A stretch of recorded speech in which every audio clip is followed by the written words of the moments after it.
Human Torch was denied a bank loan. All right. This is how we do it. This is how we do it. Get in the van. Oh, man, Oscar loves some R&B. He does. All right, get in the van. Get in. Here we go. We're talking PMT. PMT, Patty's Mexican Table. Why are we talking that? We have the most unique experience of having both directed Patty. Yes. And you have a new season coming out, PMT 14 Mexico City, right? Mexico City, a absolute amazing special place.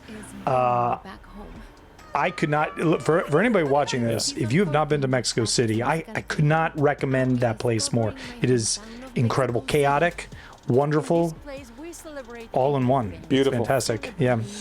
But PMT, I mean, there's a lot of challenges in creating a docu-series of this size and this structure. And yeah, I've always, I mean, you and I have talked a lot about it through the years, especially doing the work. But like, we've never sat down and kind of gone through a little bit and asked each other questions fully about how we actually got some of it done. So I'm curious to ask you some stuff. I'm curious to ask you some stuff. Yeah. So let's get into it. Let's find it. First off, for anybody who maybe hasn't seen it or is Patty curious, what's a little bit about PMT? Like, what's the structure like? Yeah, so Patty has a few shows. Patty's Mexican Table is basically 9 half-hour episodes. Used to be 10. Used to be even more than that. And each season revolves around a state in Mexico. And half of each episode is we call field pieces, like cultural stories, food stories. That's right.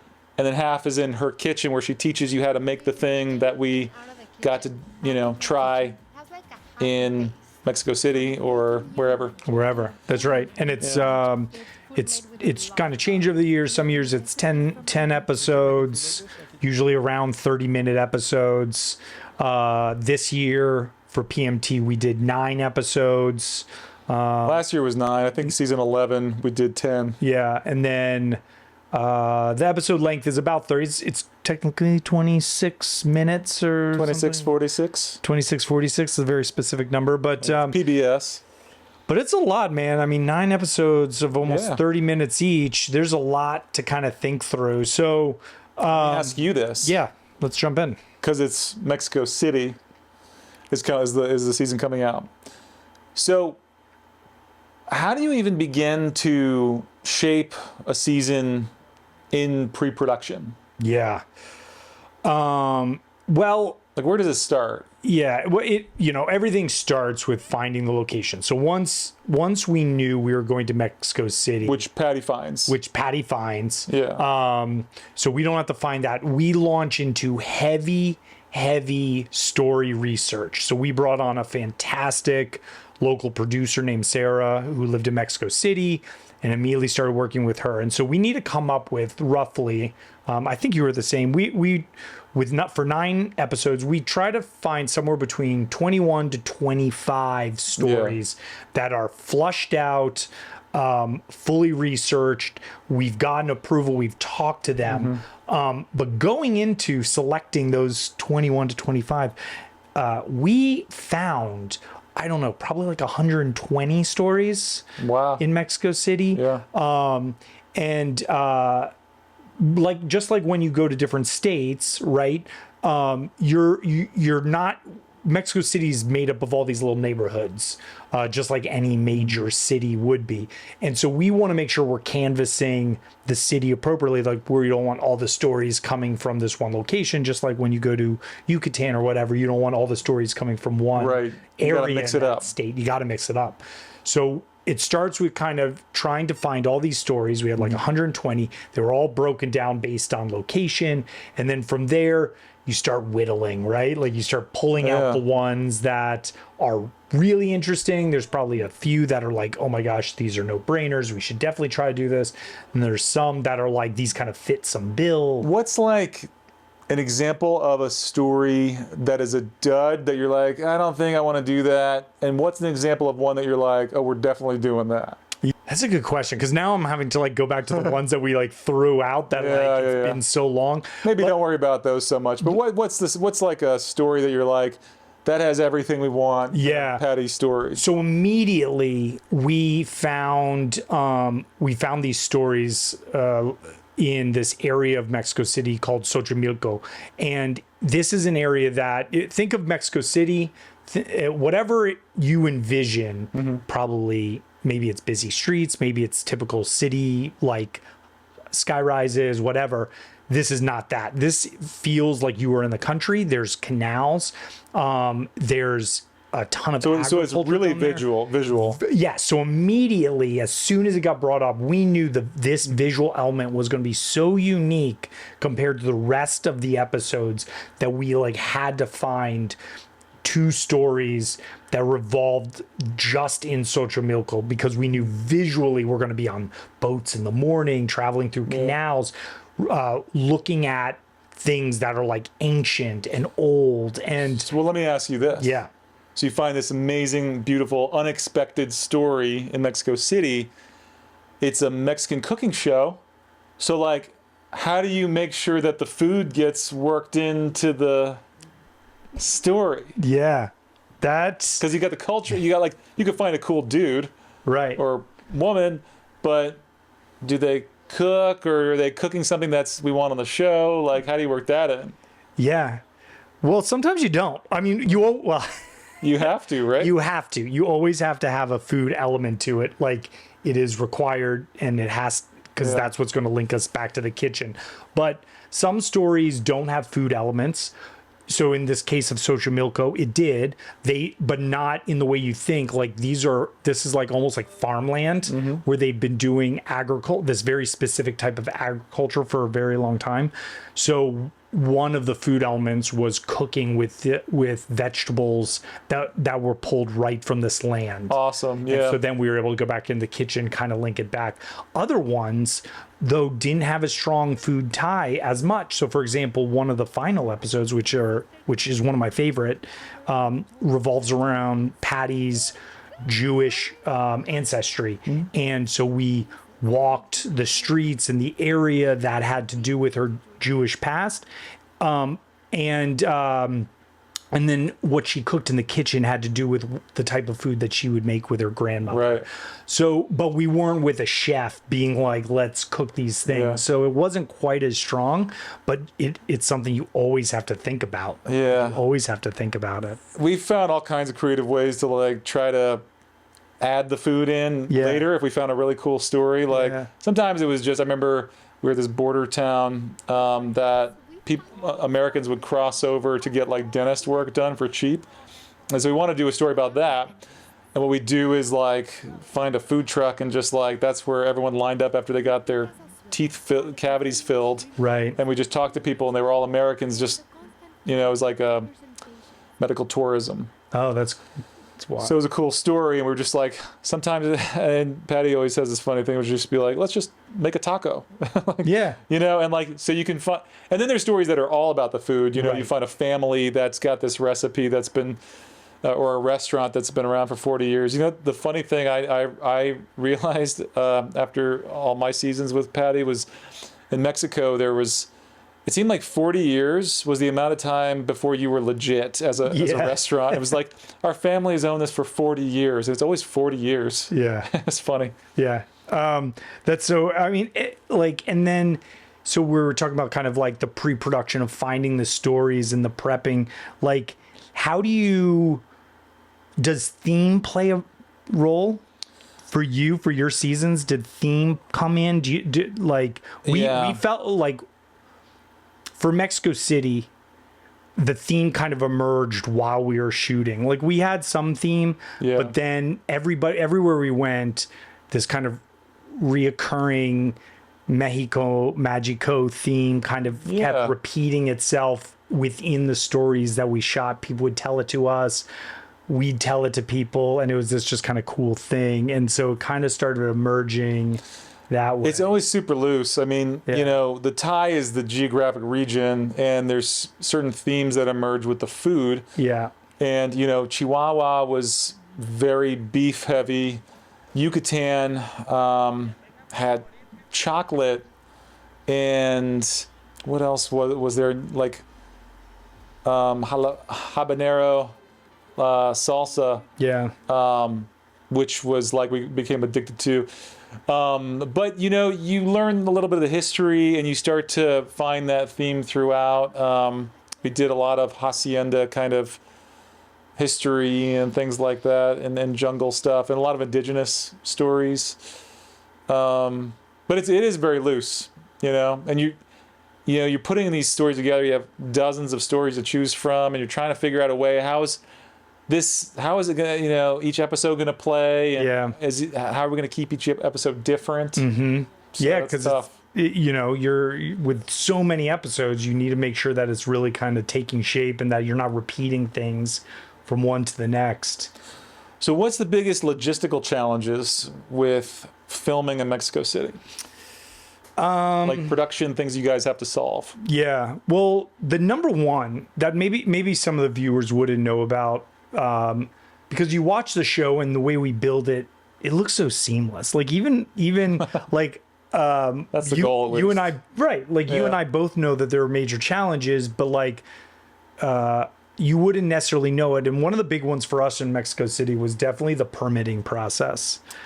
Like, which is very different from when I did it, because we were more in rural areas and stuff, but we didn't do Mexico City. So how did that go? Yeah. So the permitting process was something I mean, you know, as filmmakers, we've gone through permits before and we've had to get them. This was on a level that I've never seen. I mean, almost on every single shoot, unless we were inside somebody's private residency, if we were on the street, we were getting stopped by the police. Wow. And it sounds like Washington, D.C. Yeah, it's very similar. There's a lot of bureaucracy, and there's a lot of everybody kind of, I got the feeling like everybody, it was bureaucracy, but it also was like, we want to make sure that you've done your, like, in order for me to justify my job, I need to make sure that I'm checking your papers. Yeah. So we were getting stopped all the time. Luckily, our amazing producer had helped us with all of it, and we got permits for like literally whole, like there are scenes where we're walking blocks upon blocks in a city, and we had to get permits for the entire way just to film. And then we would get stopped, and our PA would go up and show our permitting process or our permits, and they would let us continue. But it was very, very strict with where we were able to film, when we were able to film. I mean, there were times where, you know, our producer would be like, we have 10 more minutes left on this permit, and we've kind of got to get out of here. So then we have to kind of pick up the pace and finish everything. Because if our permitting allotted time ran out and we got stopped, they would kick us out, or they could make trouble. Well, so that's really scary, you know, because you got a lot on the line, a tight schedule, and you know, if that runs down. It's so funny. It's the complete opposite of Chihuahua and Yucatan and Monterrey, which there was no permitting process, because we were told that, you know, if you actually go for permits, it turns into a thing. Right. And suddenly you're paying this person, you're paying that person, you're paying this person, and, you know, paying a person to a person to a person. And I mean, I remember going, we filmed at this government, not a government, way out in the country, where we filmed the Amazonas, these softball women who are like barefoot and they're playing softball, and nearby was the cave system. Okay, like like a series of caves. With the water. So dumb that I'm blanking on it. Anyways, it's this giant, beautiful cave system in Yucatan that you can go swimming in and stuff. And I said it 1,000 times, I forget the name. But, you know, guy told us we had to leave. $10 later, we're filming in there. That also happened in a number of places. And that's just part of the nature of being in rural Mexico. Yeah. And, you know, and in a lot of third world countries. Yeah. So it's good to carry cash. Yeah. Yeah. Cash gets you through it.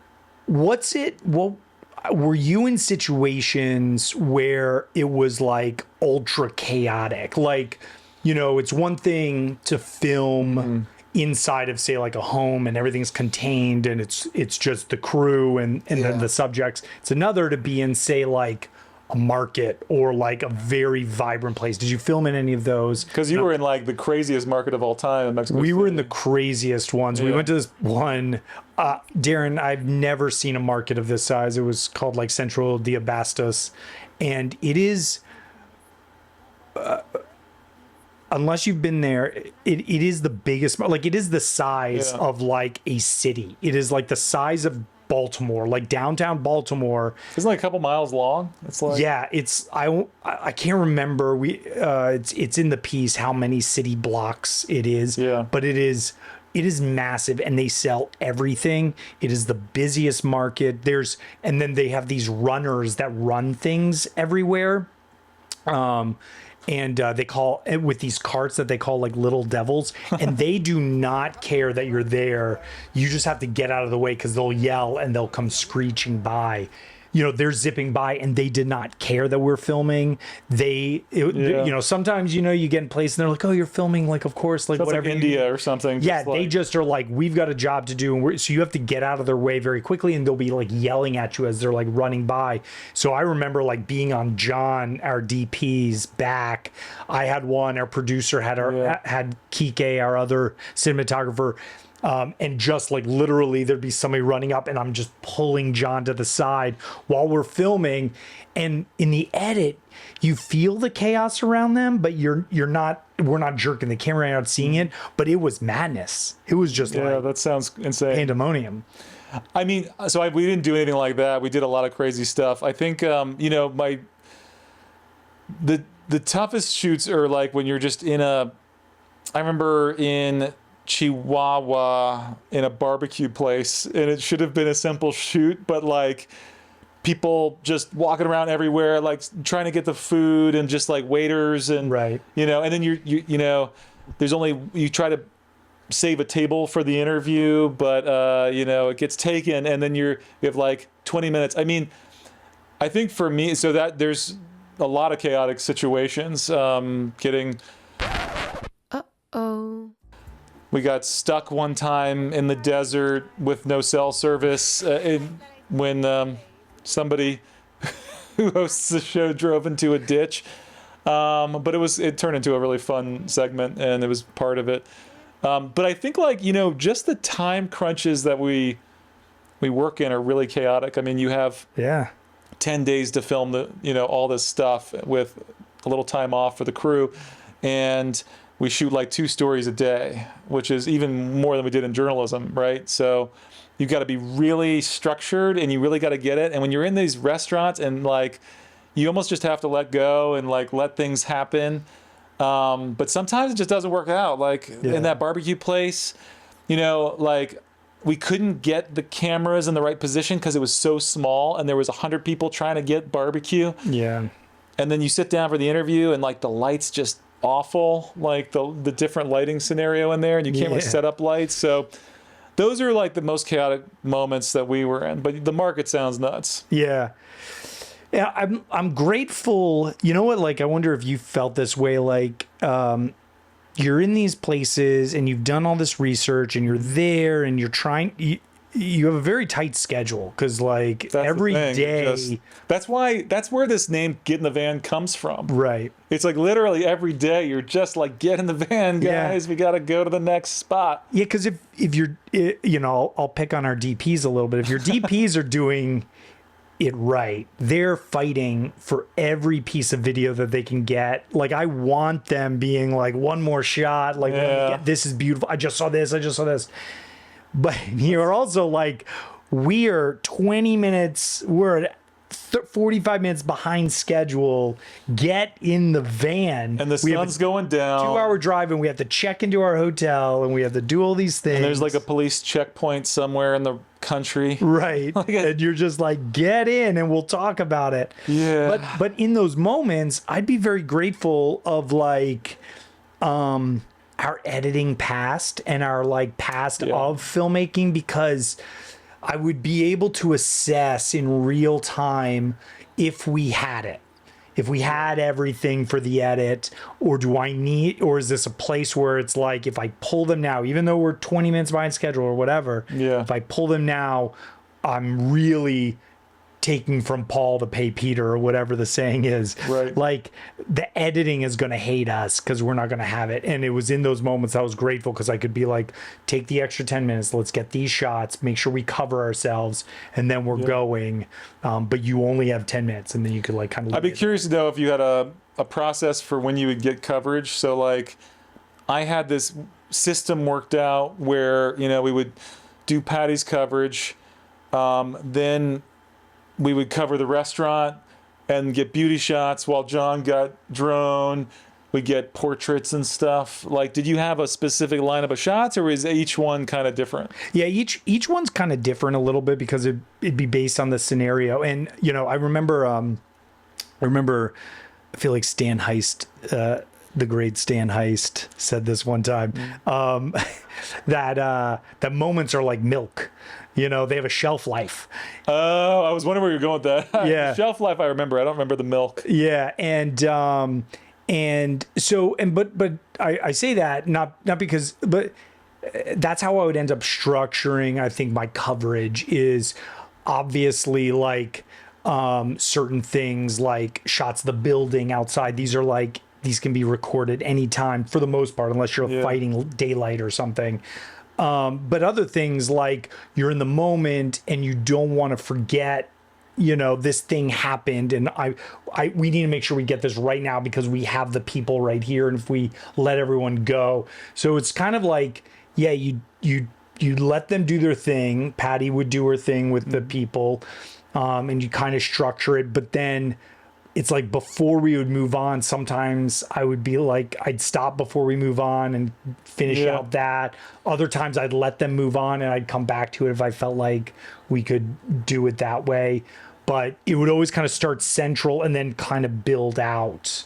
You know.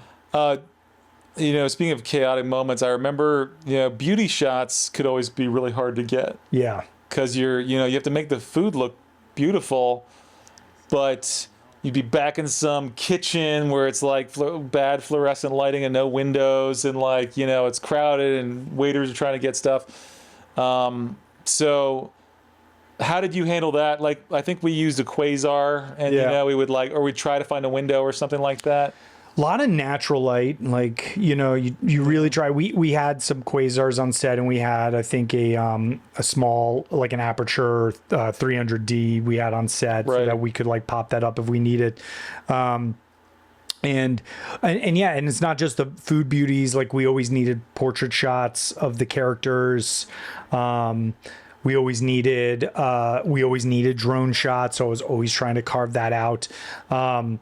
But it's like this kind of, when possible, I would lean into natural light as best I could. And I felt like we got in a really good habit of structuring the day so that, you know, we were kind of filming in the morning, and then that time period where it's just like heavy flat lighting, like top down lighting. We're go inside. Yeah, we're inside, or we're that's a good question. So yeah, something. That's a good takeaway. Like, we would do that too. So we'd always try to structure. It didn't always work out, but you always try to structure it so your outside story is like later afternoon or early morning, and if you have to do it indoor, try to put that. You know, like your restaurant scene would be at noon. Right.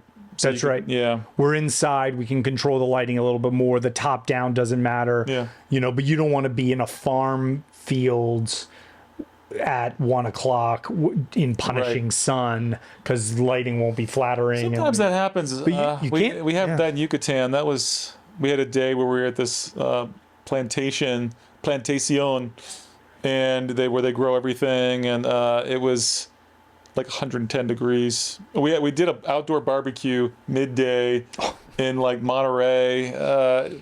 Poor John. Is that when John was backed up against the fire? John's always like backed up against a bonfire at like 110 degrees, and we're like, it's awful. I like stuck him, I didn't stick him there, but when we were at that marketplace, John, we were getting shots of this guy who's making these like tongue tacos, like beef tongue tacos. Lengua.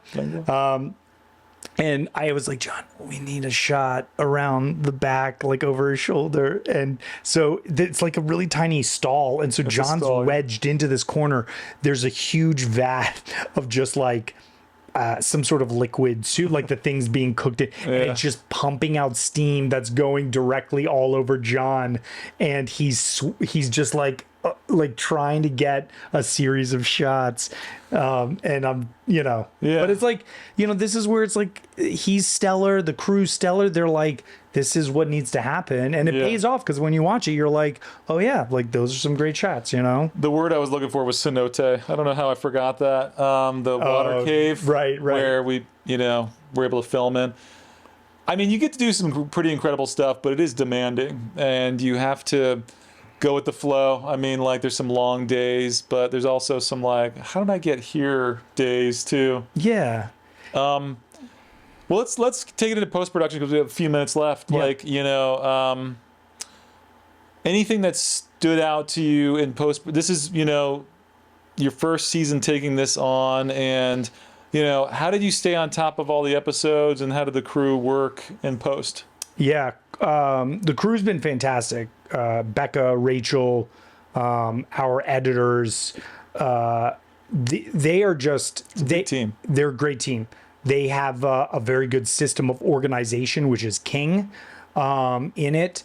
And literally you can tell every single time a new episode comes across for review, you're like, wow, you guys have really done kind of the work. I think there's two, from where I sit, from my role in this, to me, the two biggest challenges are taking from nothing to first cut. First cut's king, yeah. Because it's the most writing, it's the most, you're really working through the visuals, you're leaving a lot of You gotta figure out how the episode flows. It's like you have 4 different segments you gotta work in and make That's right. sense. Like we had a story on the very last day that we were there completely fall through, a whole story. Luckily, we had overshot one of that, another story that was going to get paired with one. It was with this woman, Karen, who owns an ice cream place. And we were able to kind of turn that into a story. And I reshaped that probably like 4 or 5 times before the rough cut, because we didn't shoot it as a primary story. There's all these like little nuances that I was like, oh man, like I didn't have all the pieces the way some of them. So that first, from nothing to the rough cut, that is just so much work and like goes in. And then from there, editors really do a great job of kind of working through revisions and taking the notes in, but it moves into a different process, which is the review process. And this becomes, in my opinion, an exercise of longevity, of like running a marathon. Because by the time the audience will watch this show, this first one, I've seen probably every episode 30 times, 25 times, something crazy. And each time you have to watch still with like the same intensity that you did the first time, because things could get caught. Like even in the color passes, when we finally have approval on everything and you're just watching for, is the color right and the sound right, I have still found little things that need to be addressed. And I know Patty's team as well does it. So the review process, so it goes from you, then it goes to Patty's team, and then it goes to PBS. So, and then it goes to PBS. That's right. And that process, every single time it kicks back to us, I review it before we pass it back to Patty. So it's like this kind of constant, and that is just, it is like running a marathon. You just have to keep going, and you have to find ways of. So I'm well aware. Yeah. I think 35 episodes later, I've seen it, that equates to like 150 hours of watching everything, Yeah. Yeah, it's tough. To go into the first draft thing, I found that the race with docu-series television, so there's Patty's Mexican Table, I've also done La Frontera and Panamericana. Yeah. The race is to getting to the rough draft, because once you're at the rough draft, the faster you're at the rough draft, the more time you have with the magic. Yeah. But if it takes a long time to get a solid first draft in, and when I say rough draft, I'm not only meaning like the draft that goes to Patty's team. It's like once Patty likes what's in it and her team likes what's in it, and we like what's in it, then I feel like that's where the real magic occurs, and the detail work and all the kind of finding these extra special shots and moments. And then of course it goes to PBS. The problem is you never have enough time. I mean, it's like, and we've tried so many different editing schemes where you have editors leapfrogging each other, multiple editors on an episode, one editor on an episode, and then letting them finish while other episodes are, having an editor each episode. Yeah. And at the end of the day, it's just you gotta get to where both teams are generally happy with the content, so you can just play and smooth and polish and and play with the music and all that kind of stuff. Play with the music. That's like the big thing for me. And Panamericana was a very different thing than PMT, which has the kitchen portion of it. That's right.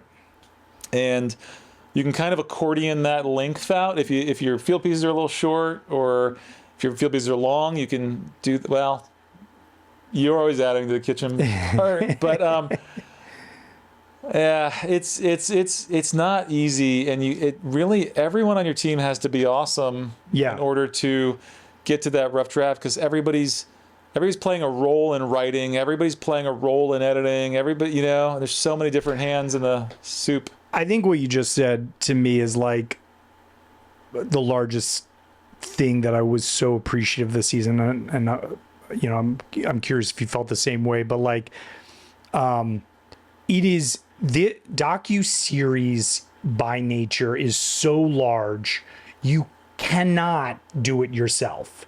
You have to have a team of people that are as invested in the mission of creating a good show as you are. And that is like, that is amazing. Like absolutely amazing. Like from the DPs to the sound mixers, the producers, the PAs, the hair and makeup, through post-production with editing, graphics, all this stuff. Too. Patty's team with the review process, and everyone's working in lockstep to create a magical thing. And you cannot do it all. You just can't. You will drown, Just watching the episodes and giving notes is like just so much time and effort. And, we both do writing. I wrote a lot of the episodes, and we do string outs too. And it's a lot just to do that. Well, we got to wrap this up. So, what's something that people should look out for in PMT 14 this season that you're excited about? I